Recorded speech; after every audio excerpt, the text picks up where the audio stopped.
This Yuletide season, I have decorated my home in all ways possible. I have made decorations for my traditional Yule tree, turned my home into a forest,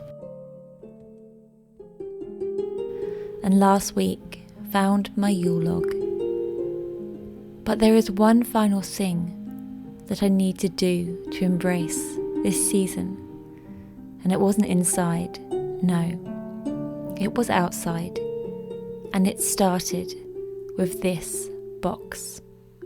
This box contained nature that was very sacred and important to me, but it served no purpose in my home anymore. It belonged elsewhere, and that place was within the Enchanted woods.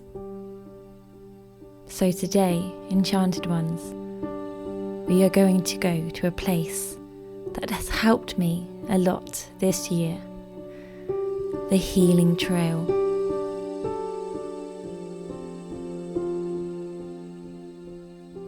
I arrived, but what to do next?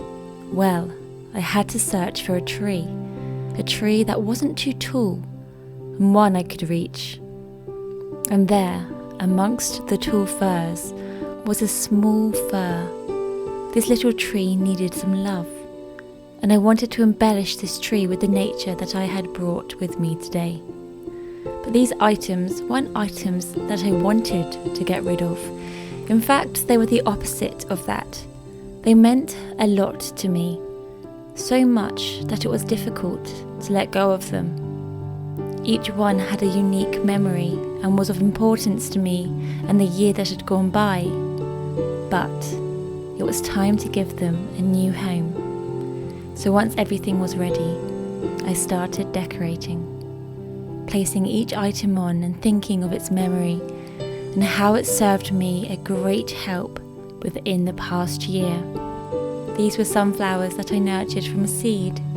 I watered them and watched the bees pollinate them. Their yellow leaves helped cheer me up on a gloomy day, but now they were to brighten up this tree.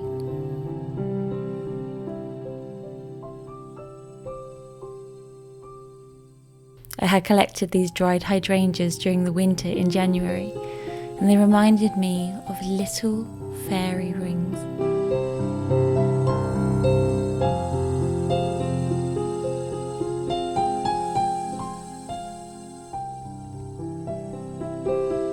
Next, the many oak leaves that inspired me over the past year. Some of these helped me to become my true fairy self when I made a costume inspired by a natural fairy.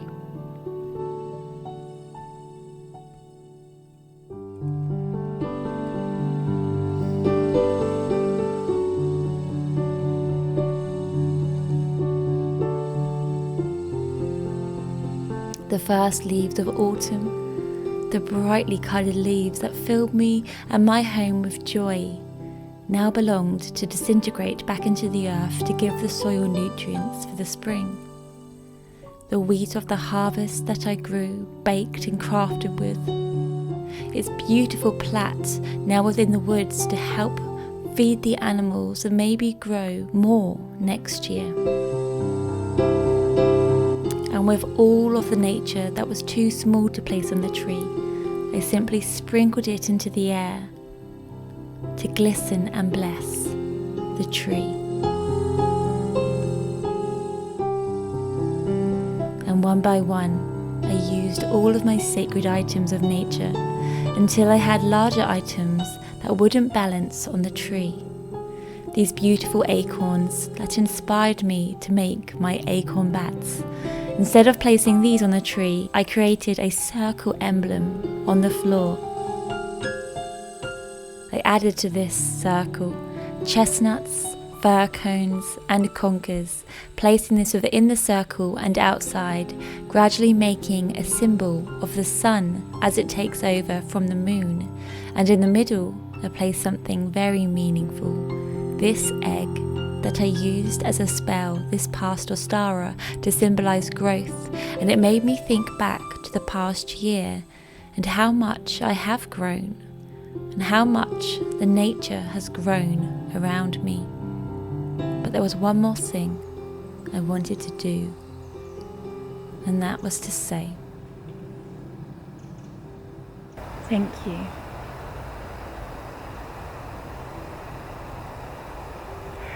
Thank you. Thank you. Thank you, Enchanted ones. Thank you, nature, for being an undying source of inspiration. Because when we look at you, we see no one else's ideas.